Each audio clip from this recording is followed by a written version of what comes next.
ఆర్థిక సంస్కరణలతో దేశాన్ని గట్టెక్కించిన ఘనత పివి నరసింహారావుది అన్నారు ఎంపీ లక్ష్మణ్. చాకచక్యంగా మైనార్టీ ప్రభుత్వాన్ని దిగ్విజయంగా నడిపిన చరిత్ర ఆయన సొంతమని కొనియాడారు. దక్షిణాది ప్రత్యేకించి తెలుగువాడు ప్రధానిగా సేవలందించడం మనందరికీ గర్వకారణమని కొనియాడారు. పివి నరసింహారావు గారు బహుభాషా కోవిది.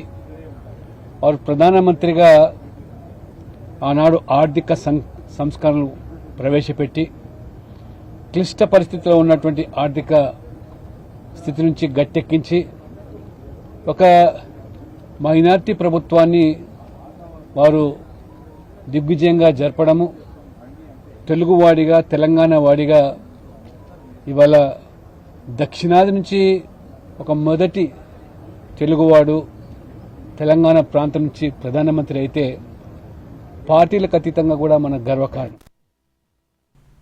పివి నరసింహారావు గారు బహుభాషా కోవిది.